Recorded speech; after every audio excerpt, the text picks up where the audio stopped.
Dans le Midrash de la paracha de Shemot, il est raconté que Moshe Rabbeinu, lorsqu'il sort et qu'il grandit et qu'il voit ce qui se passe, il se rend compte que des fois, les Égyptiens, quand ils voient que les Hébreux n'ont pas réussi à construire tous les murs qu'on leur demandait de construire, toutes ces constructions qu'on leur faisait faire, ils prenaient des fois des enfants, ils les rentraient dans ces murs et ils mettaient dessus, ils les tuaient bien sûr de cette manière-là. Ça a été bien sûr un choc pour Moshe Rabbeinu, qui avait un tel amour de ses frères les Hébreux qu'il s'est adressé à Dieu. Et Dieu lui a dit, ne sache une chose, que ce que je fais, si je sais pourquoi je le fais. Mais si tu veux la preuve, voilà, tu as été présent, on retire cet enfant, sauve-le, et tu verras la suite. Effectivement, cet enfant qu'il a retiré a grandi. C'est devenu un certain Micha, qui malheureusement, même après qu'il ait vu les 10 plaies que Dieu a emmenées sur les Égyptiens, il a continué à être un idolâtre, et même au moment de la traversée de la mer, son idole qu'il avait avec lui, qui servait, était présente avec lui. C'est-à-dire que même devant les plus grands miracles, il est resté un idolâtre. C'est-à-dire que, quel est le message qu'il y a à travers tout cela? En fait, c'est vrai, on a beaucoup parlé dans les cours précédents de la faute qu'ont commis les frères de Yosef par rapport à leurs frères.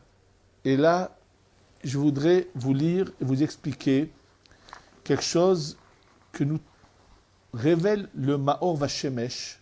Le Maor Vashemesh qui est un des grands Admourim du monde de la Chassidoute, un des très très grands Talmidim, du Talmidim Baal Shem Tov.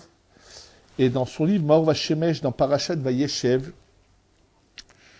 il nous révèle quelque chose vraiment d'extraordinaire. Et il nous explique qu'on ne peut pas imaginer un instant que des hommes aussi saints que les frères de Yosef aient pu avoir de la haine pour leurs frères.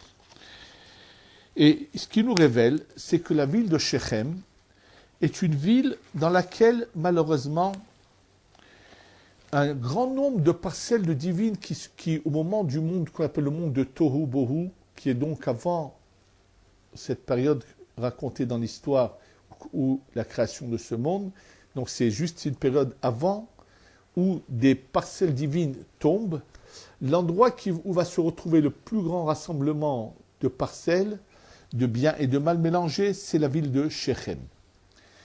Et donc, cette ville de Shechem, c'est pour ça qu'elle a un problème, c'est que va se passer des événements tels que celui, par exemple, de Yeroboam ben Nevat, dont on a déjà parlé, qui est devenu roi d'Israël, mais qui va finalement tomber dans l'idolâtrie la plus totale.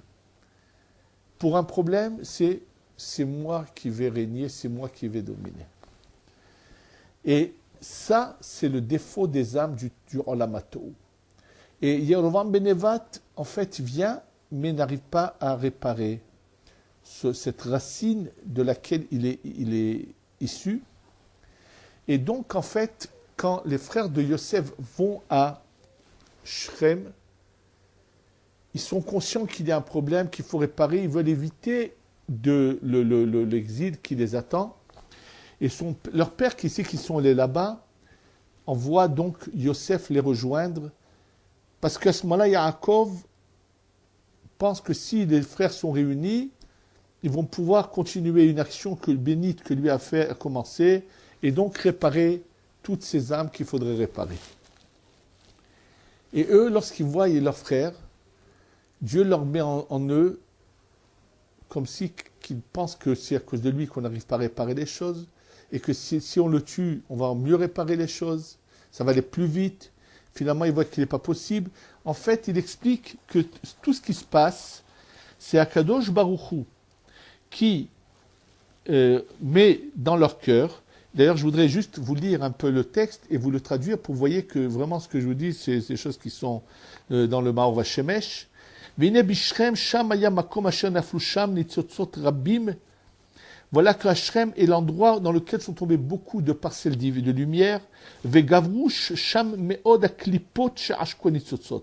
Et se sont renforcés énormément là-bas ces forces du mal qui ont volé ces parcelles de lumière.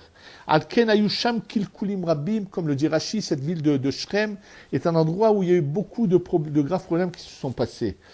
Sham haya Yerovam asher chata v'yahti v'lo ratza shuv b'tshuva. Là-bas était Yerovam qui a fait fauter l'Am Israël, n'a pas voulu être aux Arbit Tshuva. Et donc il parle ici, lui qui dit que son âme venait du monde du Tohu, et il dit, Vene Yaakov ubanav shiraou koshia makom, il dit lorsque Yaakov et ses enfants ont vu la dureté de l'endroit, Asher gavrusha meod aklipot, qui ont vu que là-bas les forces du mal étaient tellement fortes, Ratsu letaken ou la alot, aneshamot ashukim sham. Ils ont voulu faire monter toutes les neshamot qui étaient enfermés là-bas.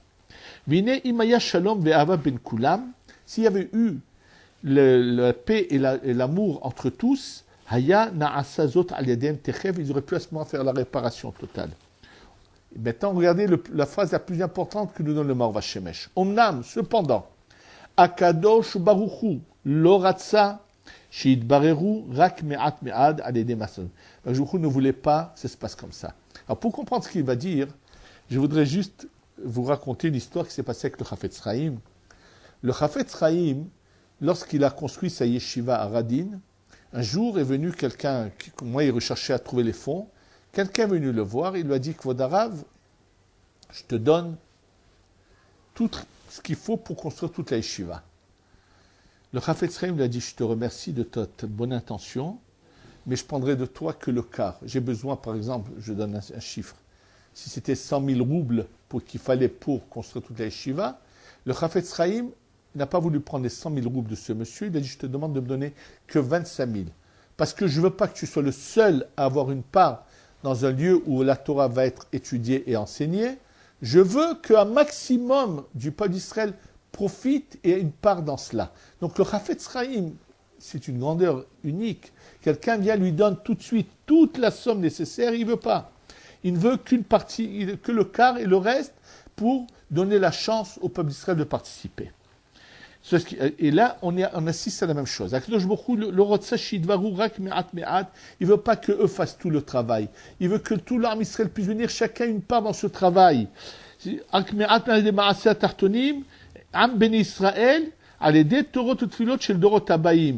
veut que ça soit fait par la Torah et les tfilot des générations à venir, les ma'an harbot sraram, pour pouvoir donner beaucoup de récompenses à tous. Donc Hachem ne veut pas que Yaakov et ses enfants fassent eux en une fois toute cette réparation. Non, c'est pas le désir d'Hachem.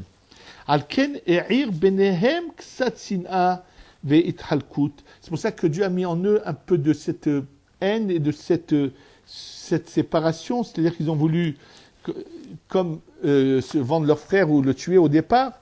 Il dit, comme il est marqué, Nora alila al benan, des fois on ne comprend pas les desseins profonds de Dieu.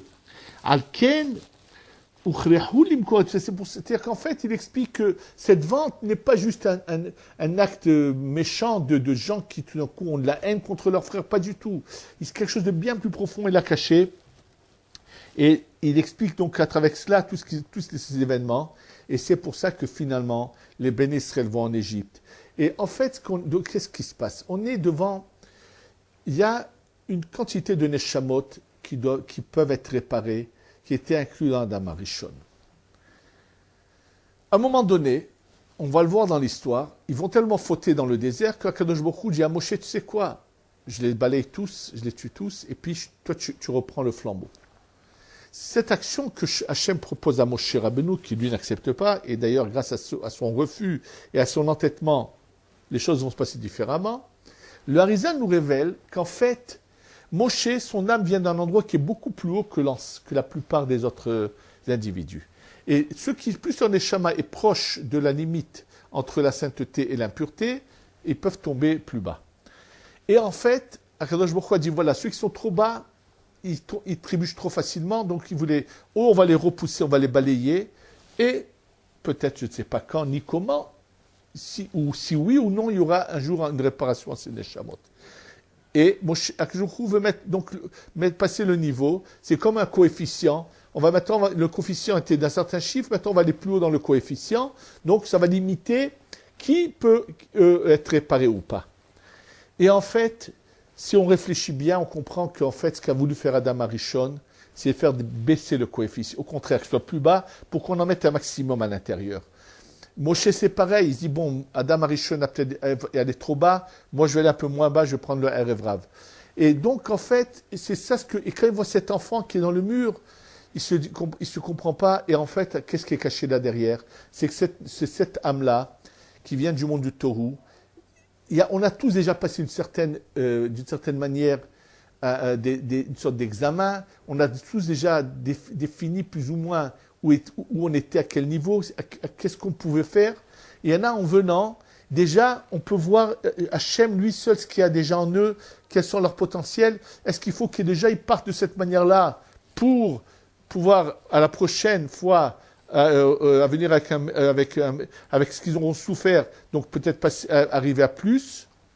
Bien sûr, attention, ça n'englobe pas tous ceux qui partent jeunes de ce monde, Chas Shalom, parce qu'il y en a au contraire qui partent jeunes de ce monde, parce qu'ils ont déjà tellement passé dans des vies antérieures, que maintenant il ne leur reste pas grand-chose à réparer, et ils en finissent. Et au contraire, c'est des grandes neshamot qui vont tout de suite très haut, et qui vont aller dans la yeshiva, dans lequel Dieu enseigne là-haut, puisque et que eux seront les maîtres de l'enseignement de la Torah lorsque viendra le Mashiach. Mais il y en a par contre que Hachem prend de ce monde, parce que justement, ils voient que ça va être catastrophique pour eux. Et c'est ça ce qu'Hachem a voulu montrer à Moshe Rabbeinu au niveau de cet enfant qui a été mis dans un mur, que Moshe retire, pour lui montrer que, sache que ce que je fais est juste. Simplement, on n'a pas la vision. Bien sûr que Moshe, c'est par amour de se dire, peut-être que je peux sauver celui-là. Peut-être cet amour de vouloir toujours essayer d'en prendre un maximum dans cette opportunité qu'il y a, pour pas qu'ils aient ne pas avoir de chance ou ne pas repasser dans des étapes beaucoup plus dures où on ne sait pas toutes ces possibilités qu'il y avait, mais c'est ça le désir de ces tzadikim tels que Moshe Rabbeinu. Et ce qu'il faut bien comprendre à travers tout cela, c'est que maintenant nous vivons notre dernière chance et qu'il ne faut pas la rater. Se reprendre en main, se faire un examen et se dire comment je vais maintenant sauver ma vie, m'engager à fond, faire les choses avec goût et amour. C'est non seulement le bonheur dans ce monde, mais c'est donner une existence possible à une vie éternelle dont on n'a pas l'idée de sa beauté. Et c'est ça ce qu'on doit comprendre. Et comme c'est l'occasion qu'on est dans la période des Shovavim, où c'est une occasion où on peut réparer nos fautes, ne pas rater cette occasion, qu'Hachem nous aide à nous réparer et aller dans la bonne voie. Amen ve Amen.